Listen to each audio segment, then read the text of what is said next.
Okay, so let's get started. So I'm very happy to have Dr. Peizhi as our seminar speaker.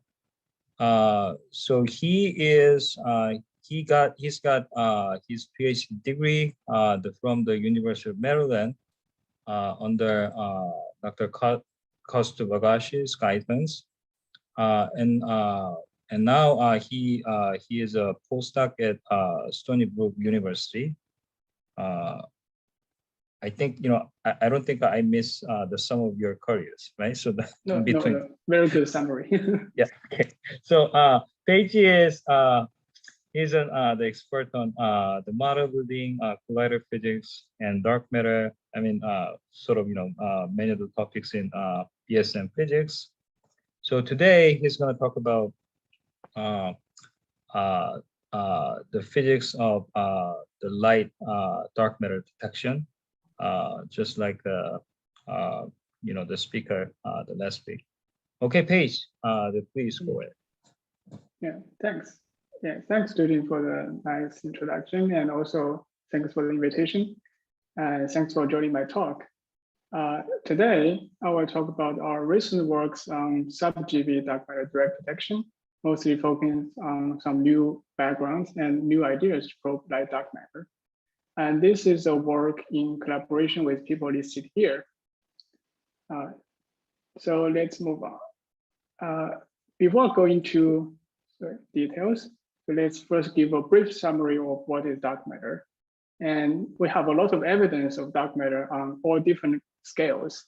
For example, at galaxy scale, we can see dark matter from the galaxy rotation curve. At galaxy cluster level, at the bullet cluster, we can have evidence for dark matter. And also on the largest observed scale, which is the CMB, we can still see the impact of dark matter. From all this analysis, we can find that it's a sufficient amount, so it's a big amount of energy density in the universe, like 25% of matter we don't know, so we call it dark matter. And the current evidence for dark matter is only gravitational, so we don't know the particle nature of dark matter, but that gives us like opportunities to explore all different kinds of dark matter models. And today, I will focus on one specific part of it, which is the Sub-GeV dark matter, which is different than the usual wind paradigm. Sub-GeV dark matter is theoretically, is that a question? Oh, okay. Sub-GeV dark matter is also, well, theoretically motivated. For example, I give one type of models, there are many, is a dark photon model, where you can just add a massive U1, dark U1 gauge field, and you can connect the mix with standard model. This is standard model photon field. And by doing that, if you have dark sector has other dark matter who is charged under this dark U1, you can mediate a dark matter scattered with standard model particles, for example, electrons, by this light dark photon mediator. But the coupling to standard model will be suppressed by this mixing parameter and denoted as kappa here. And also, because of the same coupling, we can have dark photon absorption to the standard model particles like electrons via this same coupling, which also suppressed by this small parameter kappa. That can give dark photon absorption signals. To get the radical abundance we observe today, there are many mechanisms can do that. For example, freeze in, freeze out, using a symmetric dark matter, or for dark photon dark matter, you can use inflation to get. So this is not a complete list. Just want to show there are a lot of theoretical models that can predict Sub-GeV dark matter. Okay, then the question is how to look for them. Direct detection is a very good way to measure the particle nature of dark matter. So the idea is you put your detector target and wait for dark matter to hit onto it. And for the specific Sub-GeV dark matter, we are looking for electron recoils, where dark matter hits the electrons inside the target, and you deposit some energy to electrons. The good thing about electron recoils compared to conventional nuclear recoil is it can access to the whole kinetic energy of the dark matter. That is what I listed here. So the energy can deposit in the target is the kinetic energy of the dark matter below the m chi times v squared with the velocity in our galaxy. If we put the numbers of the escape velocity of our galaxy, we can get down to 1 eV energy deposit to roughly 0.5 MeV mass of dark matter. So that means if we have energy 1 eV resolution, we can probe down to order 1 MeV dark matter masses. So that's great, the sub-GeV range. And here I show some current targets where they already put forward experiments and taking data. There are experiments using electron ionization. You have some noble liquid atoms, and you have a dark matter hit an atom and ionize electrons of that atom. You can get down to, because the threshold is 10 eV for the atomic ionization, and you can probe down to 10 MeV mass range. Another target will be using semiconductors will be one of the main focus in my talk. You can look for electron-hole pair signals, and the energy threshold will be the band gap, where that is the minimum energy required to create electron-hole pairs. That is 1 MeV threshold, so you can probe down to MeV mass range of dark matter. Okay, that's all great. And also, this all not just some fantasy. There are many experiments making a great progress and taking data and put the exclusion constraints. And here is the plot. Let's focus on the plot on the left, where is the dark matter mass on x-axis. Y-axis is dark matter electron scattering cross-section. This is the case for light mediator. We can see there are a lot of exclusion contours here. For example, the SENSEI, which is one of the latest constraints, it's amazing that it's already touched this freezing line, which is a theory benchmark, can produce a right radical abundance. On the right, I showed if the dark photon is a dark matter, it can be directly absorbed into the target. You can probe down to this mixing parameter, where I used before was kappa, to down to 10 to the minus 11 or 10 to the minus 13 or 14 level in this mass range. So it's quite amazing. Okay, given this progress, so now I want to ask two questions. The first question is, or in these current experiments, they observe some excess events, which I will discuss later. And then the question, what is the origin of those events? The second question is, so current detector can only probe down to MeV scale because of the threshold. Then the question is, can we probe even sub-MeV mass, can probe even lower scales? So that I will be have two parts of my talk. First part, I will discuss those excess events, which actually are some unexplored new backgrounds. And the second part will propose a new target, which have a low threshold, can probe sub-MeV dark matter. And these two parts of my talk actually covers two very important aspects of probing dark matter. One thing is you need the low threshold detector. The other is you want to understand the background and in the low background environment. Okay, now let's move on to for the first part, we're talking about the unexplored background. So let's look at the current detector targets using semiconductors. So the idea for looking at dark matter is that you have a semiconductor target put there, and you wait for dark matter to hit onto it, because there will be, you can, if energy is above the band gap or the EV, you can excite electron-hole pairs. And if you have some electric field on both sides, holes and electrons will drift to different sides, and you can measure those charges. So that is a signal. And that is the method for the experiments that mostly discussed today.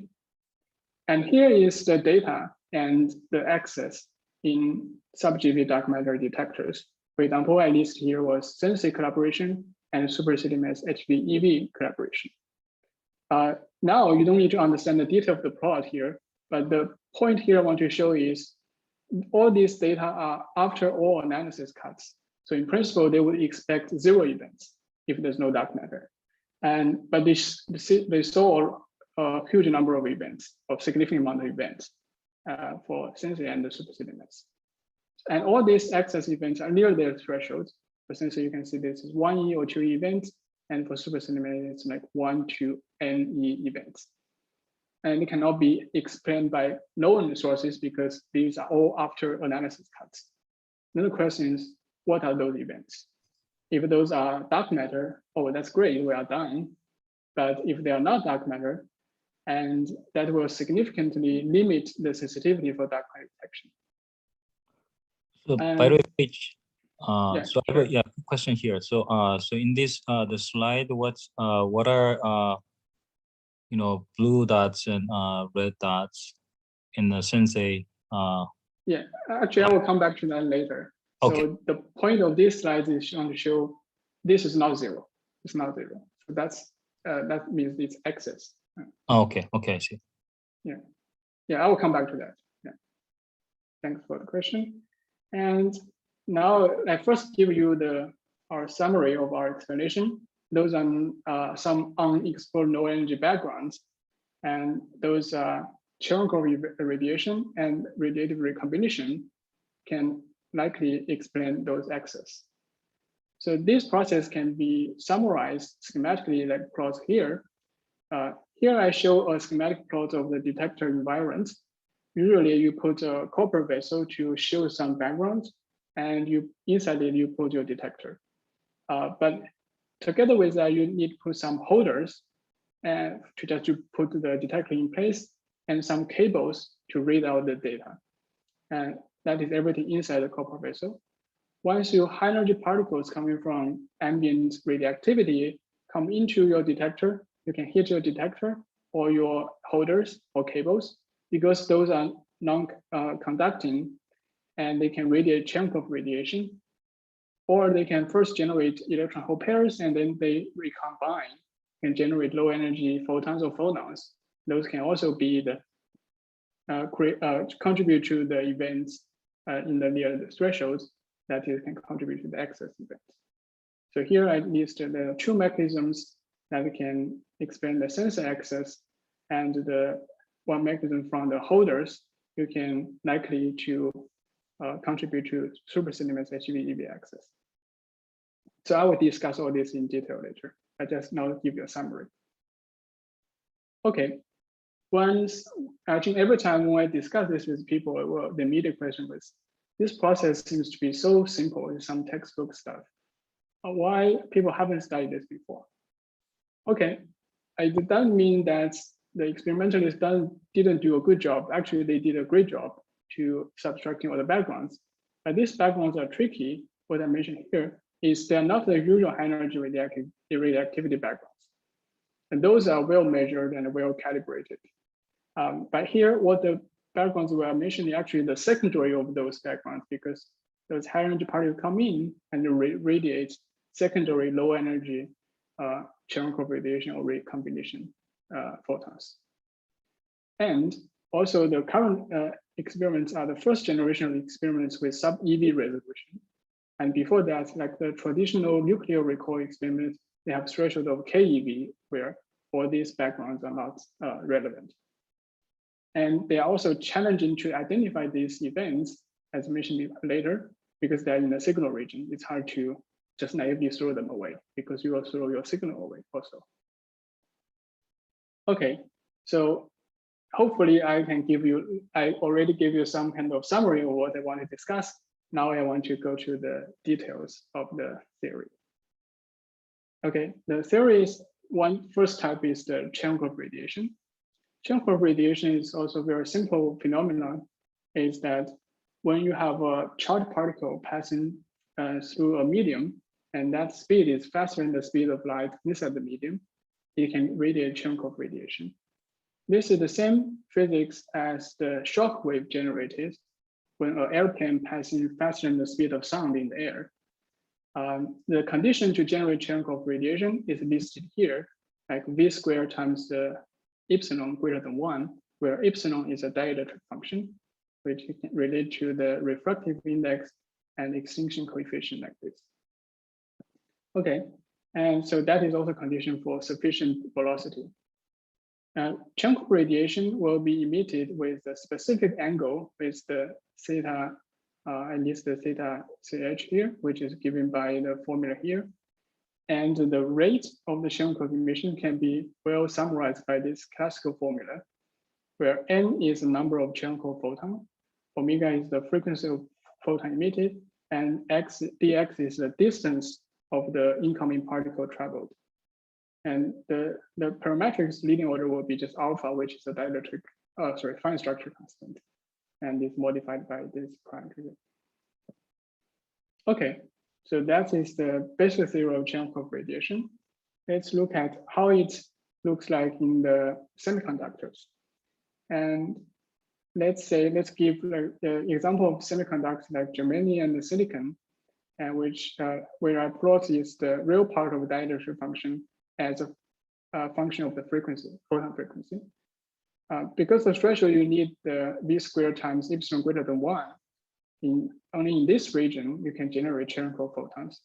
So that means the spectrum of Cherenkov photons will be naturally order EV scale, which is near the detector threshold. And also this dielectric function is large at low end, their threshold to generate Cherenkov is low. So any high energy particles come in, you can generate radiated Cherenkov radiation. Now we can estimate the typical rate because the leading order is just this alpha.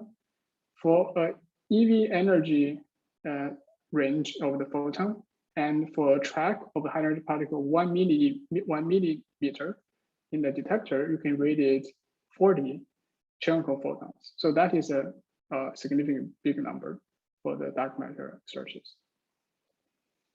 Okay, so there's another mechanism is the radiative recombination. And because once you high energy particle enter the semiconductors, what they will do, they will generate a bunch of electron-hole pairs. And that will be nicely summarized by here. And you can, like this cascade the picture, you can generate a lot of electron-hole pairs in the end. The mean ionization energy to generate a single electron-hole pair is like 3.8 eV in silicon. We can use this to estimate how many electron-hole pair generated for 100 keV energy deposit, and that will be given just like this. You just use that to divide by 3.8 eV. So there's a lot of electron-hole pair generated per like 100 keV energy deposit. So what will this electron-hole pair do? They will not sit there forever. They can recombine, and they can recombine by various channels. So what we care here is the radiative recombination, which is here when the electron hole sitting at the bottom of their band, and they can recombine and generate a photon. And that photon will be naturally near the band gap, because by definition, that is the recombination near the gap. There are other processes, and I think for the sake of time, I don't want to go to details, but what I want to show is there are many processes for recombination, and they have different scalings of their lifetime. Okay, so here I showed summarize all these various recombination processes, and here on the y-axis shows the lifetime, and x-axis is the charge concentration. So how many charges there? Because I showed before, the lifetime is proportional to like correlation with their concentration, charge concentration. What I want to draw your attention is the blue is the radiative recombination.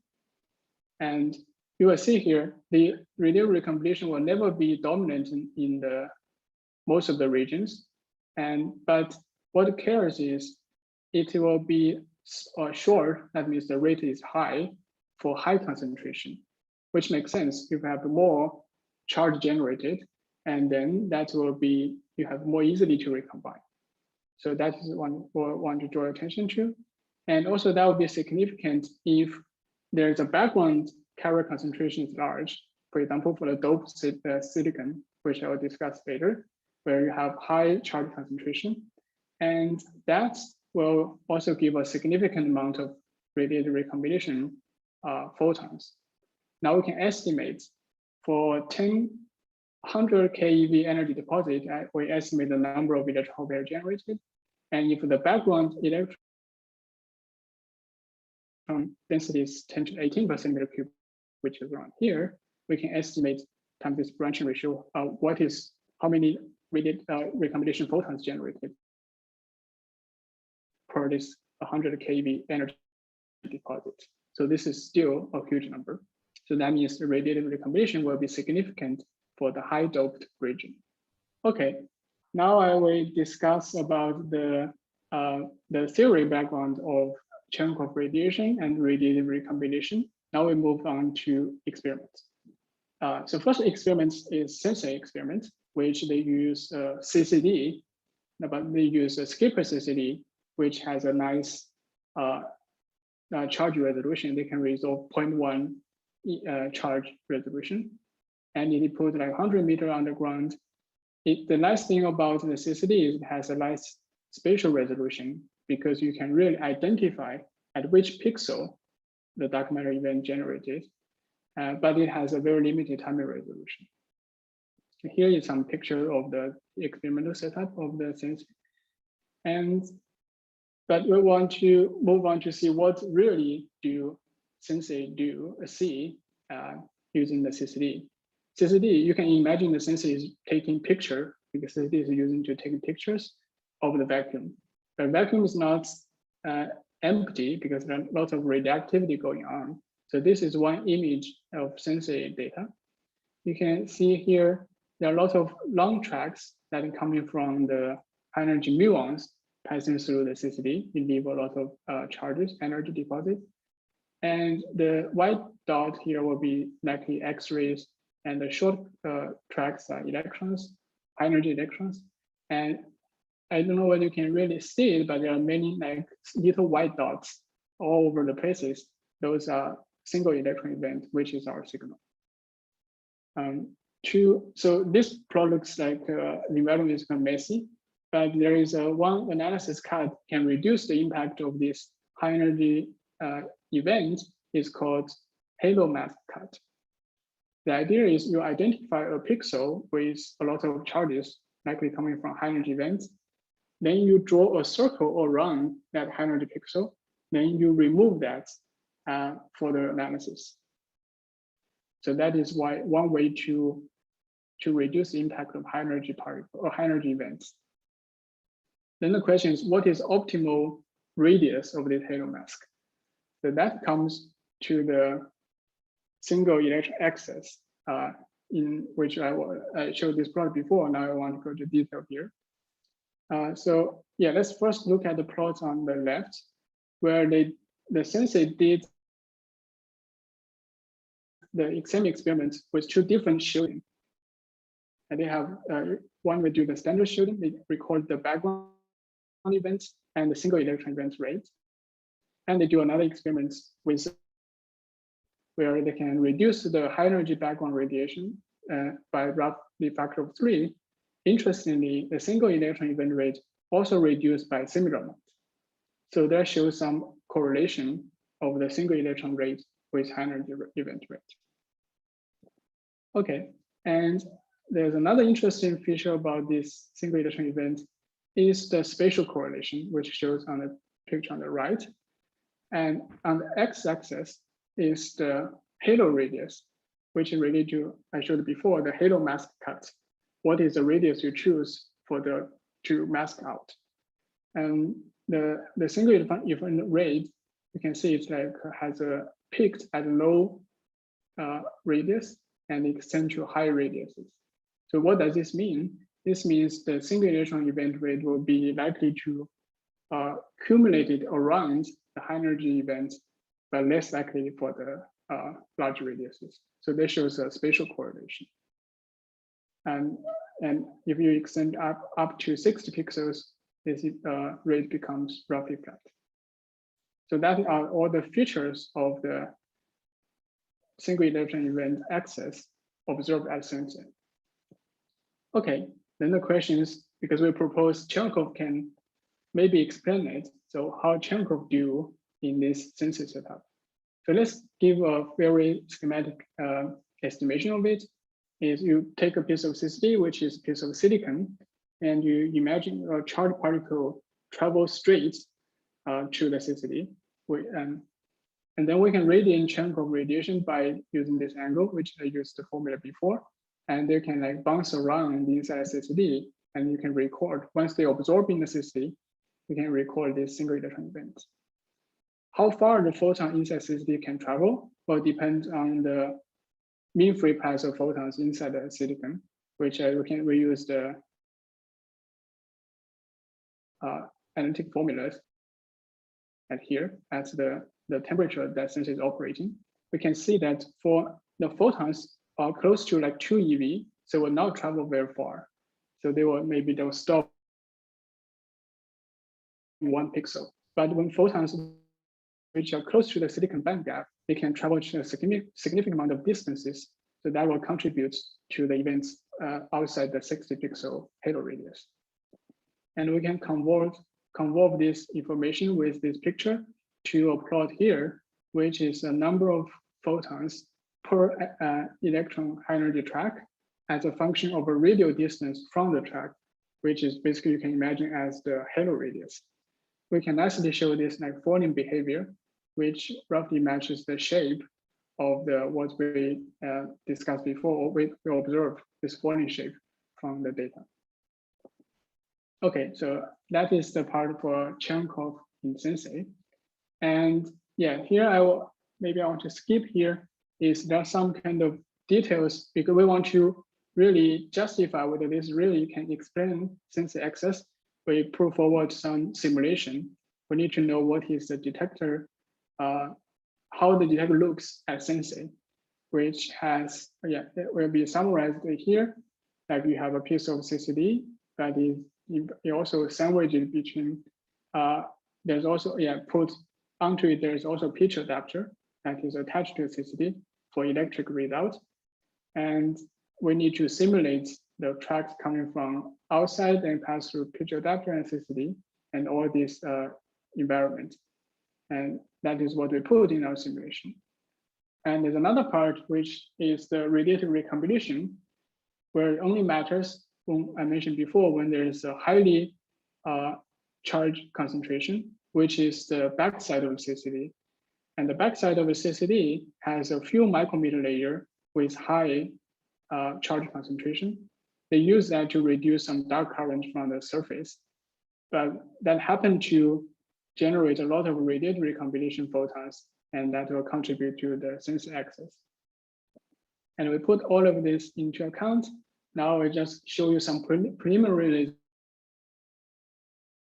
results of our simulation. We're taking all this observed data of high energy spectrum from SENSEI, and we put in our simulation. This is our image from our simulation for just high energy tracks, which can roughly matches the environment of the SENSEI image on the left. But now when we put the Cherenkov photons and the radiative recombination photons, things will get more interesting because let's focus on these orange dots. Those are Cherenkov photons. Most of them will track the high energy tracks, the blue points. But still, because that makes sense because most of the Cherenkov photons does not travel very far. But we do see some interesting dots which is far away from all the tracks. Now those are the Cherenkov photons near the band gap. So, and so if for SENSEI, for example, had a time resolution, in that case, these Cherenkov radiations should have been in coincidence with large events. So that shouldn't be an issue with CDMS, for example, HVeV. Yes, yes. Actually, I will come to that point later. Okay. Yeah, that's a very good point. Yeah, it is because SENSEI does not have time resolution. It's hard to reject this, but they have. There's another handle for SENSEI is the spatial resolution. So that's why we can use this halo mask cut. Yeah, we'll come back to CDMS later. Yes, by using this, we can roughly match the environment, the picture on the left sensitivity. So but now we don't have a concrete final result yet because the environment SENSEI is complicated. So yeah, we are still working on that. Stay tuned. We will finally publish some paper in the end. And now we move on to SuperCDMS HVeV, as mentioned before. I don't think I have enough time because I want to go to part 2. I will quickly go through the access at SuperCDMS, which is that they observe like event rates from 1E to 6E event rates. And the interesting about this, they are independent of voltage. And the single electron event rate is huge, but they might likely come from some leakage current. But for the 2 to 6 event rate, there's no explanation. And now this comes into our explanation where Cherenkov can contribute to SuperCDMS. But exactly because SuperCDMS has a nice timing resolution, if your particle charge passes through a detector directly, that can be, and also the Cherenkov follow-up on that can be vetoed because there's a very nice time resolution for SuperCDMS HVeV. However, if you hit your holders here, so now because in SuperCDMS, the detector was clamped by 2 printed circuit boards. Those are like dielectric, and if high energy particles hit on those, those high energy events would not be recorded as an event inside the detector, but the Cherenkov photon can bounce around and hit in the detector. That will be observed as, will be detected as an event. So those cannot be vetoed, and those will contribute to the access. And now here we just give our estimation for those, and we don't have enough information as SENSEI to put forward a simulation. We just do a rough estimation, and there's one parameter we don't know. It's hard to estimate. But what we did, we fit to the data, and now you can see we have one parameter, but it can fit a spectrum of 2 to 6. So it's likely that this might be the explanation. But I would say that this is far from a proof because it's a very rough estimation. But it just like we can report to the shape, it's likely it might be the explanation. So, but I mean, detailed simulation is needed to really prove that. Okay, so let's move on to future design, and like SuperCDMS, if we put in the Snow Lab, where they have a very clean environment, there's much less high energy radioactivity from outside. Can we still have Cherenkov radiation? Will that still matter? Actually, it is, because inside your copper vessel, you have these holders. They could have some impurity of the holders. They can radioactively decay, for example, beta decays. They can generate high energy electrons. Those can radiate Cherenkov radiation. Those may also contribute to your low energy events. So that's what we're estimating here. The potential event from Cherenkov will be greatly surpass the other estimated backgrounds for the projection of SuperCDMS and Snow Lab. Okay, now given all this, seems like it's really a background that we need to carefully study. Because we know the mechanisms of these low energy events, we can calibrate them and remove them, or use some kind of strategies to avoid them. And this we propose some mitigation strategies. For example, for the first 3, so you can use multiple detectors to reduce the coincidence of Cherenkov events. And the first 2 will be just to reduce the high energy tracks that can the source for Cherenkov. All these are already proposed before, but our work like strengthen it. And these 3 are the newly proposed in our work because most specific to Cherenkov and radiative recombination. Okay, now come to the, sorry, I don't think I have enough time here. Maybe we can just go to the summary of the first part, and we can pause for like questions here before I move to the second part.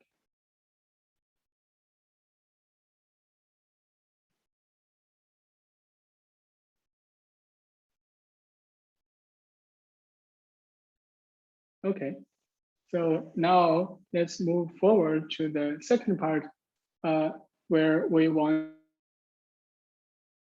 to probe even lower mass, which is below NE. And so before us, of course, there are already many theoretical propose a lot of targets can probe sub-MeV dark matter.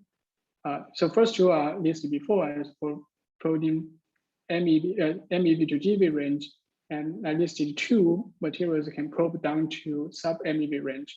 For example, they can use optical phonons in polar materials where they have a threshold of 10 to 100 millieV. And also for superconductors, they have a gap of 1 millieV, and they can probe down to 1 keV range. So there are many. This is not far from a complete list. Now I just show you what our propose. We will propose use doped semiconductors to probe sub-MeV dark matter, which has a threshold of 10 to 100 millieV that has similar strength as the using phonon detectors. But interesting about our target has a rich signal, which you can get phonons, electrons, and electron-hole pair signals all together in one target. So I will come back to more details for that. So before I go to details of the dark matter analysis, but let's first introduce what is doped semiconductor very well. But now if you have some bulk semiconductors, you put some impurity atoms into it.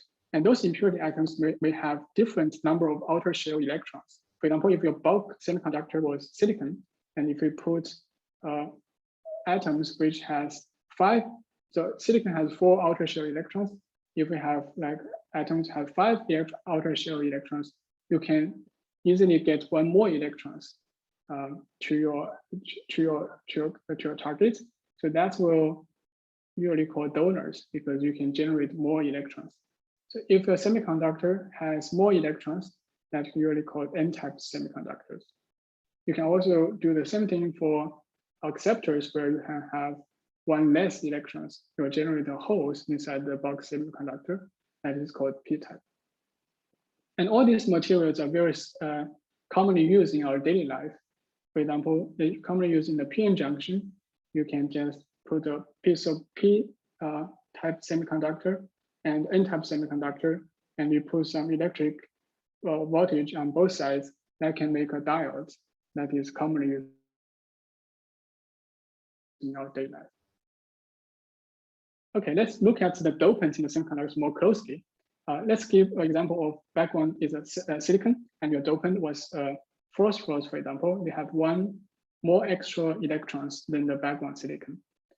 And all the rest of the 4 will be like linked to the bonds as the background silicon, but there's 1 more electrons flying around. So effectively, you can imagine it as a hydrogen atom model with 1 positive ion in between and electrons around it. And all the background, the bulk semiconductor will effectively do like contribute to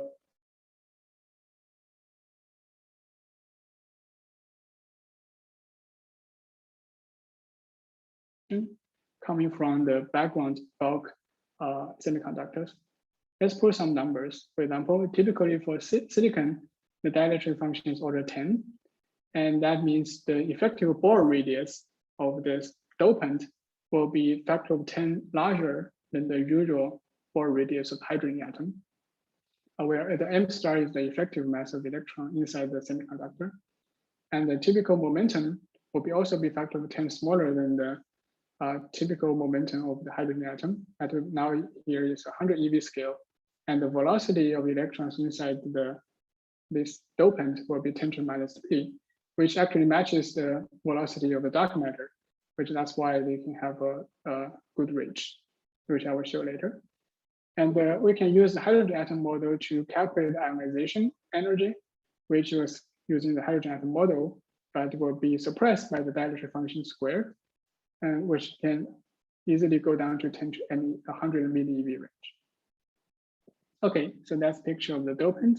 So let's look at how that will behave inside the, let's say, for example, silicon, how to put the energy levels here. So the picture on the left, it shows, pure undoped silicon. You have a conduction band, which is a continuum, and the valence band is another continuum. But inside there's a gap. So that is usually the band gap. For silicon, it will be 1.2 eV. There's nothing in between. But once you have a adding dopant to the silicon, they will create some discretized energy levels between these two bands.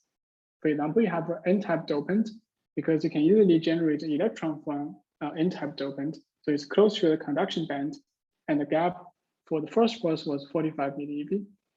And similar thing happened for P-type. You can generate holes to the valence band, and it's close to the valence band, for example, boron, and the gap is also around 45 millieV. Yeah, other than this ionization, there's also like rich phenomena of this effective hydrogen atom transitions, because you can have excitations of different energy levels of the hydrogen atom. So hydrogen atom model has like labeled by this principal number n different energy levels, and energy can be labeled by ionization energy divided by n squared. So that will also show like N1, N2, N3, and N4 here. You can have some energy which is smaller than the ionization energy, but you can excite electrons from the lowest ground state to and emit. So that is what I summarized here. If energy is big enough, you can excite electrons, and in the conduction band, and that is you can see the charge as a signal. But if we below that, you still can see a signal, but that is from this transition between the different energy levels, and that is you can signal will be phonons. Okay, so these are all theory part of the dopants. But then the question is, how does the data look like? So here I show you data from to get the photon absorption of first force dope silicon, which is N-type at 10 Kelvin, and the doping level was here.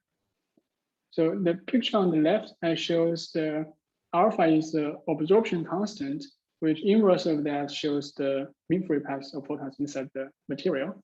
And the y-x-axis is the photon frequency in the unit of millieV. Here we can, the blue is the data. You can see the peaks below the ionization threshold. This is ionization threshold. Those are contribute to the transition from this 1s state to 2p state here. Above that, here is the theory of the ionization only, that you only count the signals from to generate the charge, and that matches data very well for the high end.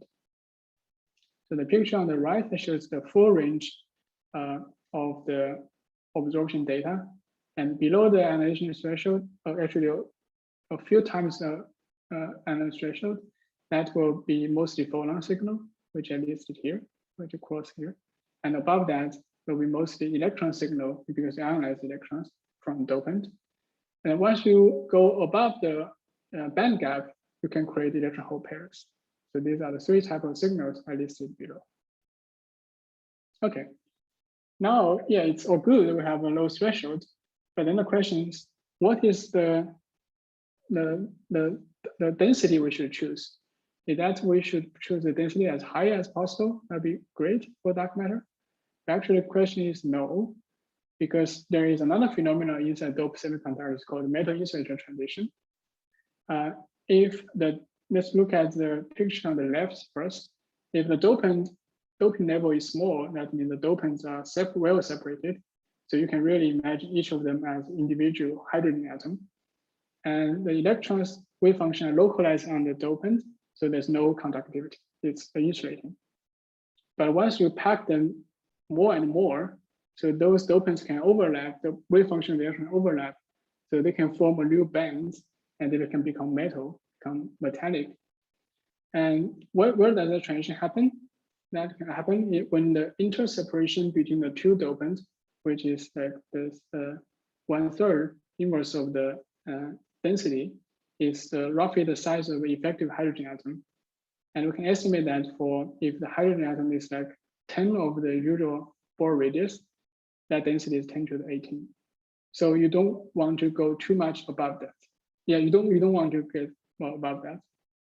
So how does that work in the phosphorus doped silicon? In phosphorus doped silicon, that critical density is around 3.5 times 1018. And here I show the data for the density which is below that, factor field below that. And we already see some interesting phenomena here because we, for high doping, which is close to the critical density, we see the threshold like tends to get lower because the dopants are coming to overlap. The threshold will be not just naively individual ionization threshold, and we don't see this intermediate transition. That will be all smeared out. Yeah, once you go above that, that means you become a metal. That is not good because there's no gap for to control the noise. So we don't want to put just a piece of metals as a detector. Unlike superconductors, because superconductor has a Cooper pair, so that has a gap, which that is good for dark matter detection. Here we will choose this number, which is have data, which is large enough but still below this critical density for dark matter projection. So sorry, a question here. So if you want to make a detector out of this, are you planning to measure ionization? So if you want to measure ionization, you either at these temperatures, you usually deplete the detector. No? So don't That's you get great. those electrons? That's a great question. Actually, I want to, maybe I will get you to that later, but maybe I can just answer your question quickly. Is if we want to think about the CCD design, this thing, want to deplete it. And usually you might say if you're high density, it's hard to deplete. But at low temperature, so the effective ionized the dopant, the fraction can be small, sorry.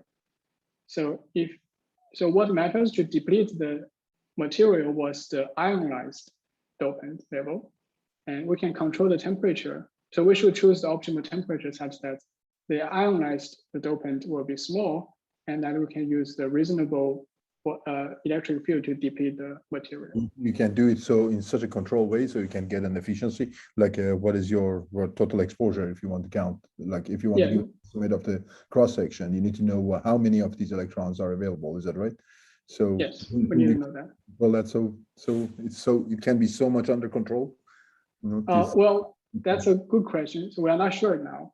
We are working with some experimentalists on this thing, but now it's more like the first stage. So we did some kind of analytic estimation about at this given temperature, what fraction of dopant is ionized. I can use that to deplete the material, and it's roughly okay.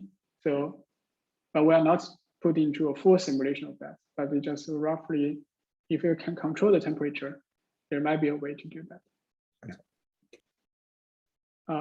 Okay, so now, we talk a lot about the properties of doped semiconductors. Now we want to put what is the exact dark matter rate into this. So the rate of dark matter, for example, electron scattering will be summarized by this formula. It looks a bit complicated, but what really care about is this part is the dark matter velocity distribution will be fixed by the galaxy velocity in our galaxy. And here, this is the interaction type, which will fix. If we have light mediator, heavy mediator, this will be fixed. The only thing that's detector specific was this S parameter, which is a target response. Before I move to a target response, I first discuss just the basic kinematics of dark matter, which by just using energy conservation, if you have momentum transfer with Q, you can project it onto this plane of momentum transfer and energy transfer, where for different dark matter masses, you can probe different regions below this curve. So that is allowed for dark matter kinematics. So we want to also know what is the target response, which is crucial for this S parameter, because the largest rate will be the dark matter kinematics overlap with the target response. So target response will be summarized by this formula, where this box one will be called energy loss function, and this is imaginary part of 1 over the dielectric function, Epsilon's dielectric function. For the hydrogen atom approximation of the dopant, which I have plotted here with the 45 millimeter threshold, the energy loss function will be plotted, shown like here. So interesting, what I want to point out is the typical momentum in here is like a few hundred eV, which is matches our intuition before. And another crucial thing is below that momentum transfer, the result is almost flat. And so that is the feature for the hydrogen atom models, and also for many other type of materials. If your momentum transfer is smaller than your typical momentum of your target, and that's the energy loss function is independent of Q. The good thing about that is we can calibrate that using optical data, where optical data is Q equal to 0. So that's what I showed in here. So previously I showed you the absorption coefficient, and that is can measure from data. We can directly use that translated into the dielectric function as function of photon frequency, and we can plug that in back to get the rate for dark matter analysis. And that is good for light mediators because light mediators will highly weighted for low momentum transfer, and will basically use this formula for the dark matter projection. And yeah, so let's compare our result with some existing proposals. So I mentioned before, the optimal detector, you want to have a low threshold, but also have large detector response that can match the kinematics. And that's what translates into, that means that low threshold not always means a better reach, because you need to choose your target properly to get a large response. For example, and here I show a plot for various proposed targets and the energy loss function with just optical data. And here is the gallium arsenide, this is phonons and pure silicon, and this heavy Fermi superconductors. So here I want to show you one is the aluminum superconductor proposals. So this, we can use the Jude model as the usual the dielectric function for metals. And here, if we can calculate the energy loss function, which will be suppressed at low when you're much below the plasma frequency that you were showing here. And that means even superconductor has very low gap with 1 milli-eV, but does not mean it will have a large reach over the large region, because over these regions, like gallium arsenide or these materials might dominate. Then the question is, yeah, what about our proposal, the doped semiconductors? So here is our doped semiconductors. And here we can see our doped semiconductor has a wide support over a large frequency range. And we'll have a dominant reach in all these regions. Okay. So that is also go back now to our results of this reach plot, where this I see here we show this kind of plot before, where x-axis is the dark matter mass and the y-axis is the dark matter electron cross section. And on it, in our doped semiconductor for kilogram year exposure for light mediator, and the orange line is for the ionization only signal, where you have charges in your final state, and the blue one is including everything, including phonons. So all these three type of signals are listed as pictured here. If your momentum energy transfer is low, you can generate phonons. If it's large, higher than the ionization threshold, you can generate charges from dopant. If it's really big, you can generate electron-hole pairs if you're above the band gap. So that is listed also here. On the same plot, I also show, yeah, this gray region is the exclusion from stellar cooling constraint, and this is the target of freezing line. Our case can well below the freezing line for kilogram. Yeah, this is signal only analysis, so I will include in background later. And all these gray curves are proposed, other proposed materials and reaches. You can see our reach has a better reach in this region. Okay, we can do the same analysis for if it's dark photon and dark matter, you can observe onto the target, and the rate can be simply summarized in here. So what only matters is just the optical energy loss function, but weighted by this kappa Dixon squared. And we can also plot the result here. And our dope semiconductor has can surpass all the other proposed searches in the right range of the dark matter masses. Okay, now then we move on to the including backgrounds, because we already studied backgrounds in our part 1, so we should some comment on the backgrounds for the future searches. So what we do is, because we don't know what exactly the environment of the future design, but let's take if the future design is similar to SENSEI, but more well shielded environment, we can just multiply SENSEI result by 10⁻⁴. This is made up, but roughly estimate the environment, the signal rate, background rate at future detectors. And using that, we can put the constraints on this curve like this. If these are 1E and 2E thresholds without background, with kilogram E exposure, and the dashed line with background. But still, you can see with the 2E, both 2E and 1E, 2E threshold, we can reach the freezing line even with background. And yeah, it's also it's good to think about this the background as if you have a short exposure, but the background rate is below 1, it's effectively background free, and that number is like 20 gram day for 1E signal and 5 gram year for 2E signal.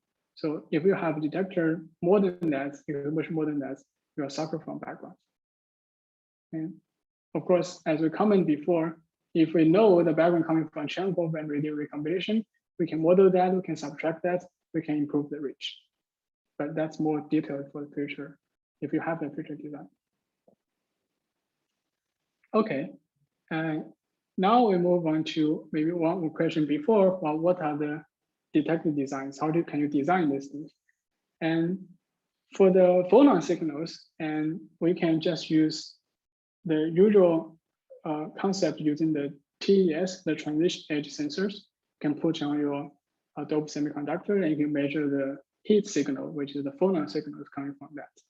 Basically, that can be one of type of SuperCDMS CPD detector, which is a cryogenic photon detector, but you just change the bulk material to doped semiconductors. For example, that's one of the idea.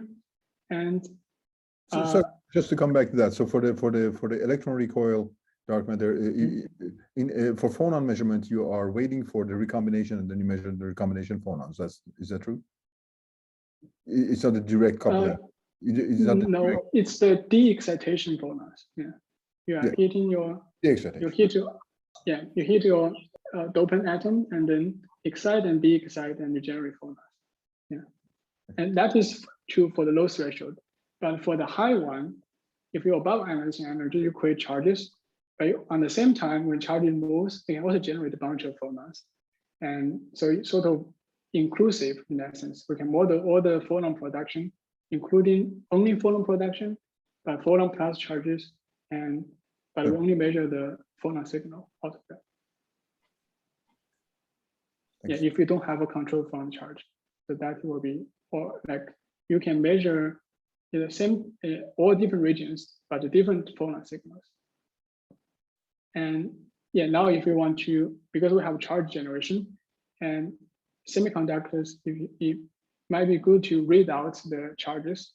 For example, CCD design is good to read out charges. So we might think about some design like CCD, but change the bulk material to doped material. And if we use skipper techniques, we might reach the single charge resolution.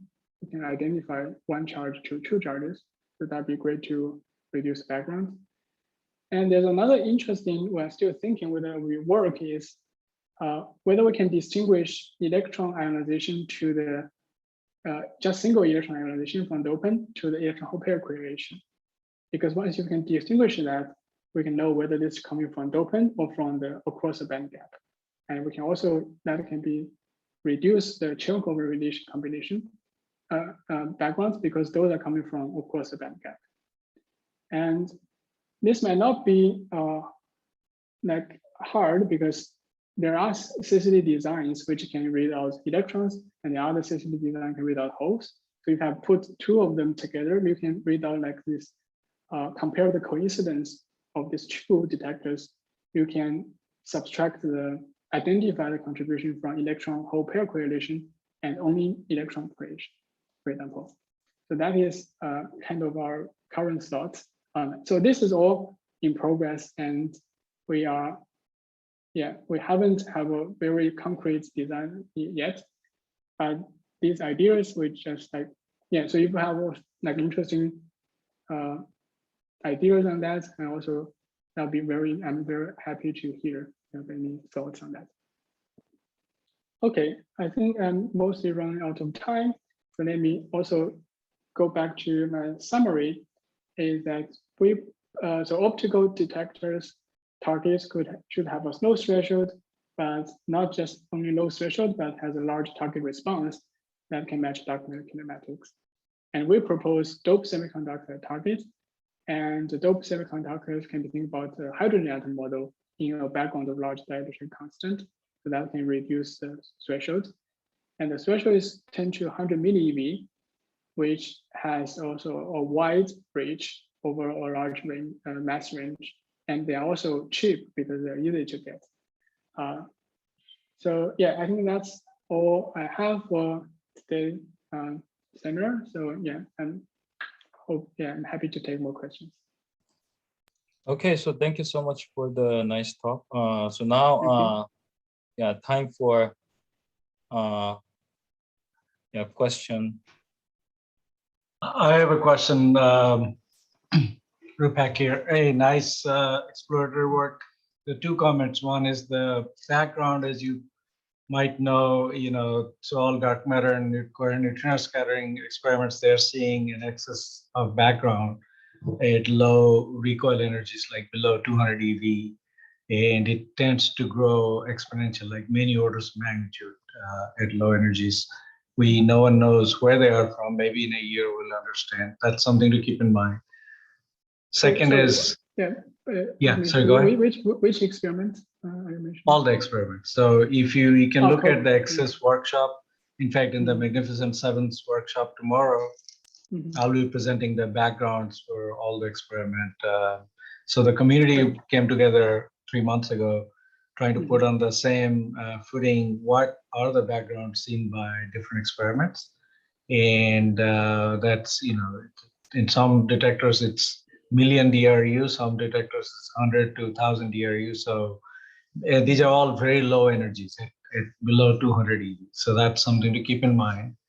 And I encourage you to look at those slides. Thank you. Thank you. And then second is your doping, your dopant, how do you envision having a uniform doping density of 1 ppm? Has that been demonstrated, like the doped silicon that you used? Did you actually characterize how uniform that was? Yeah, so let's go here.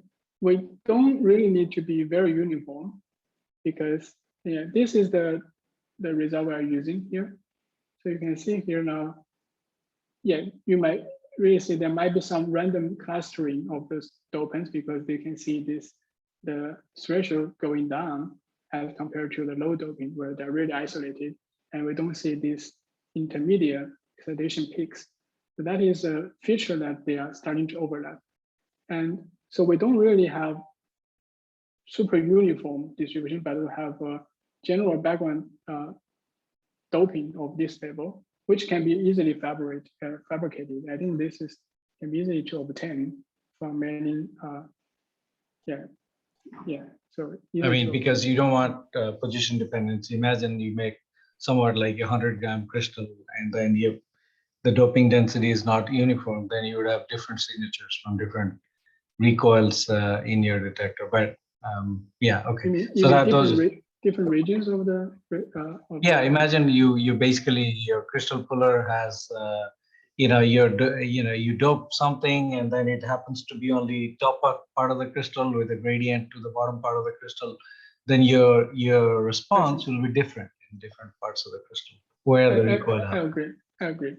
No, but it could be an advantage because you can say where the dopants are higher, then you have a higher signal. Well, that's why my question was, do you know the dopant density? Have you actually characterized it? Yes. The bigger problem is that but you're playing, you're walking on a very fine edge, because on one side you don't want to have too many dopants because the devil is in details, because whenever you want to detect, you have to think about trapping of charge in your detector as well. If you have a large amount of dopants. So on one hand, you have to have a high density of dopants. On the other hand, you want to keep them low so it can collect charge efficiently. And I'm wondering whether you studied that and you want to run them at 10 Kelvin, if I remember. And order 10 Kelvin. Yeah, because we don't want all the dopant to be ionized. We want them to be, both of them to be in the neutral. Your trapping becomes important. So you need to keep your detector neutralized, and it's an interesting idea, but I think it's very difficult to implement. And so I think we are thinking about the trapping. Yes, that might be a issue here. But what I don't know whether you heard about, we recently I found there will be they're called impurity silicon detector for IR photon absorption, that was designed like in 50s or 60s. So they used similar ideas to detect IR photons, far IR photons, but of course they don't have single charge resolution. They measure the optical current, conductive current, but that they can see the signal. That means they can overcome all these trapping, all these things. But maybe that is because they have high charge density. So they don't care about single charge resolution. Just looking at the current. So the trapping, it's crucial thing we need to think about. So currently we don't have a very careful study for that yet.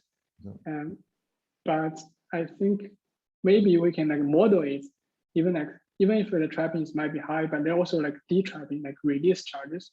So there's some probability. Maybe we have some statistical argument to see how likely for dark matter to generate this event, for example. Yeah, thanks. That's my last question. Okay, so other questions for Peizhi? So I actually have a question. So when you show the expected sensitivity reaches, so you're sort of assuming kilogram scale detector, right? Yeah. So how realistic is building a kilogram scale detector? Because I also know the proposed the superlight dark matter detector, using the graphene junction. But then the one of the questions I typically got is gram scale detector is possible, or even milligram scale is doable. I mean, I don't know the much about the semiconductor type detector. I mean, the fabrication might not be an issue because semiconductor is the well established the technology. But what do you think about the building the kilogram scale detector? So that's a good question. So let's just give you an example of what is current status of the CCD semiconductor stuff. They are all now currently autogram detectors. Also, if you have otherwise you have 30 gram of these things. So it's order 10 gram now, and the future design of SENSEI, I think they can reach 100 gram. And even they have this Skura design. They have a more far future scarcity design. They can reach kilogram here. I think that's the plan. And so the current stage is order grams or 10 grams now. So then performance sort of is kept, right? So they just sort of they keeping the same similar performance. Sorry, right? Keeping the same what? Sorry. The same performance, the similar for level of threshold instead of, right? Okay. I think because CCD design is sort of stable, so you can the readout is actually long. It's order days, so So it's easy to maintain them for a long time because we also use that every day. And so that is kind of, that industry is kind of mature. So they have they can sort of stable for the radar for a long time for CCD device. But they also, now they are thinking about the future update, which is like the larger mass and the long exposure. Okay. I guess Bhaskar, you have a question? Yeah. So I have a question for you. So this figure is for scattering. By any chance, do you have a similar figure for absorption? Like a this is for absorption. So here actually this okay. So what you have done here, this is a kappa is your This is the kinetic mixing parameter for dark photon with standard model photon, and so that is the kinetic mixing parameter, and the rate will be summarized here, kappa square, and the energy loss function going here. Okay, so the idea here is this dark photon kinetic mixing. So, but I was kind of probably should be similar. Like if I have a particle which directly interacts with the electron, like some axion, and then that would be similar. So there will be also there will be a pseudoscalar absorption. I think it will be similar, but maybe the order factors might be slightly different. So you could have absorption of pseudoscalars. Yes. I didn't show that, but in principle there will be. Thank you. Thank you.